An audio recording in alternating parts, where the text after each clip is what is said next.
All right, let's get into some of the practicalities, or not, as it comes to legalizing marijuana. Well, the rollout of the recreational use in the state of Washington of it is facing some setbacks today. Tough regulations, financing problems from banks, and even land use laws have slowed the rollout of the dispensaries, and only 20 out of the 334 vendors have been given their licenses, and some questioning whether dispensaries will be able to compete with black market prices. Other countries, like Uruguay, they've legalized recreational marijuana. However, there are tight restrictions, for example, in that country, including limits on the number of plants you can grow and sales limited to 1 to 4 ounces per month. Okay, we know there's a whole lot of states that face a whole lot of money problems. I've been in Trenton and Albany talking about how they're going to make the math add up for different states with problems. Some people said, hey, this is your answer. You regulate the thing, you can tax the thing, you can make some money, and from a practical level, instead of this being all black market, or Dominic said, some stuff being laced with whatever else, the state is going to actually supervise the sales of this. I start with you, which is one of the arguments I've heard against it is you won't get rid of the black market because they'll be able to charge less than you will if you're going to one of these dispensaries. Is that a legitimate point, that the cost is still going to be dissuasive for some of the pieces, people who buy it in the, the back of, Arby's or wherever they go to get it? Absolutely not. The prices in Colorado have stayed steady at around $50 for 3.5 grams of cannabis, which is about what the black market price has been prior to legalization. I think it would have borne out in Colorado by now. It's been they've been open for business since January 1st, and that hasn't happened. I think we are missing a major opportunity to collect tax dollars to fund interventions and treatment programs for people with very serious substance abuse issues. If you look at the projections for Washington sales, they did a lot of math before they went ahead with this project.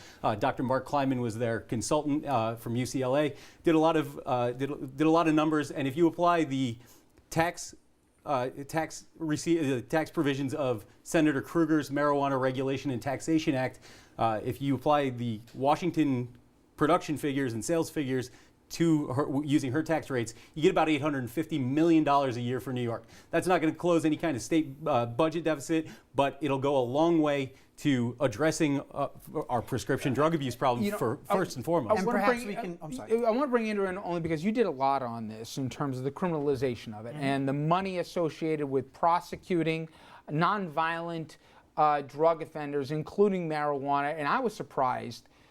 You figure New York City, right? You look the other way. Didn't work out that way, right? New York City still makes more marijuana arrests for simple possession than any city in the world. There's a court fee that goes with all of that. So even if your case is eventually dismissed, you're still going to wind up paying money into the court system. The courts actually make money. The cops have an incentive, or at least did until recent crackdowns, to try to make those marijuana arrests because they were low impact. There weren't big chases. They were able to book overtime if they did the arrests at the end of their shifts. And so everybody who was involved in the process had a vested financial interest in continuing the cycle. But it also bogged down the courts, as I understood, right? And that there was a cost to the criminalization. Well, there's a cost to the individuals. There's a cost to keeping somebody in jail for up to 72 hours if they're arrested on a Friday night and they don't get out until Monday morning. There are court costs. A lot of these costs are put on people of relatively low means, and so some of them might not be able to afford those costs, and then they wind up in a debt to the state. So we just let them get high all day. Let them get high all day. Forget education. Forget many kids that look like me, what marijuana is doing to them. And just let them get high all day. Just let them get high. Why is it and mutually give them some exclusive? Alcohol. Dominic, and a little coke on why the is side. it mutually exclusive that you can only either smoke marijuana all day, or you can be a productive member of society, when there are plenty of people who smoke marijuana and are productive in society, and who drink and are productive in society? Yeah, you know what though, Dominic makes a great point. That really, I would have to think, is kind of pretty much what this is all about. This is about, forgive me if I'm wrong, this is about getting high. This is about people disconnecting. This is about trying to put a little bit of class and a little less stigma on getting high. Called the bow tie. On the bow tie. A bow tie. Polishing Okay, I think that's what this is about. And by the way, what I found disturbing about what we came back from the commercial, your rationale about using funds to treat And I people find with that disturbing people, as well. people with shall we now legalize human trafficking and then put those funds towards sexual abuse victims? Hold on one second. Can I guys. just- Wait, on that one. We talk about casinos quite a bit here at LAC. Right. I love you go to a casino and then they'll give you a toll-free number to go to get treatment for Gamblers, gambling addiction, absolutely. okay? And please, even you, who's recovering, don't want to outlaw alcohol right now. So as we're doing that, right after the beer commercial, you'll find, here's the number, by the way, to call if you have any, if you're an alcoholic and you Right. need any treatment or you want to go to AA. A flag so went up though when there's you heard that, right, though, hypocrisy in a Rich? lot of But aspects. a flag went up when you heard that, But right? Richard, I just want to respond to the I- there- argument on the budget front. Yeah. It's all, and with all due respect, it's an illusion. It's about getting high. It's a bait and switch. Wait, let me just finish. I listened to you. You said 850 million will come into the New York budget. That was the figure Sure, roughly that's that you ballpark. used. Okay, ballpark figure. That's the figure now, Richard. What happens in 5 years when you got to treat all these kids in drug rehab? And yeah, that's what's going to happen. But do you think What- more people are going to get stoned? Listen, I don't know how I feel about this, Tom, but do you think more people are going to be stoned if it's legal than if Richard, it's not? where I come from in the hood, You think they're not doing it 'cause it's illegal? Yeah, but they're afraid of getting arrested.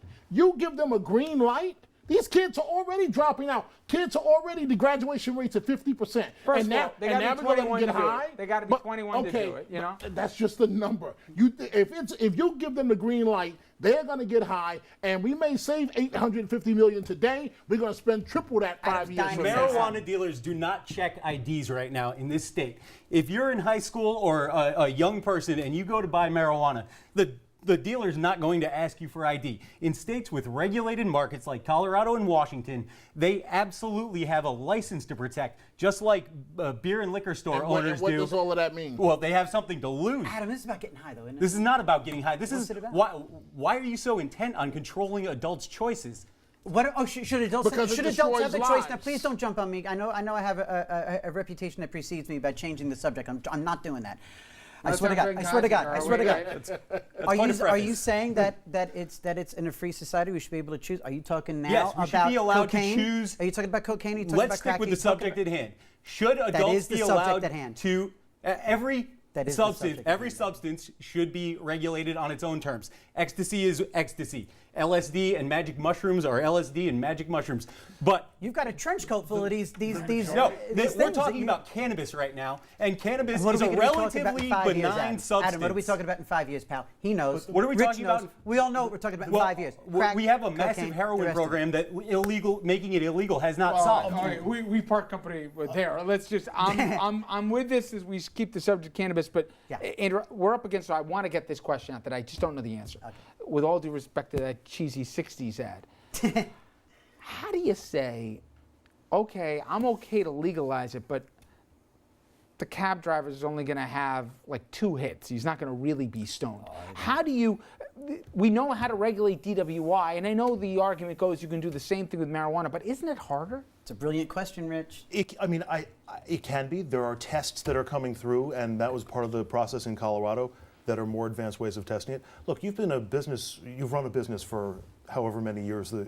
Yeah. You've had, I'm sure over the years you've had an employee or two come in and obviously been under the influence, and there have been reactions that you've had to deal with it. There are processes in place for dealing But with he that let you sort of off thing. the hook. In the same way that if you had an employee who came in It's and was harder, obvious, though. who was obviously drunk, that you would deal with them.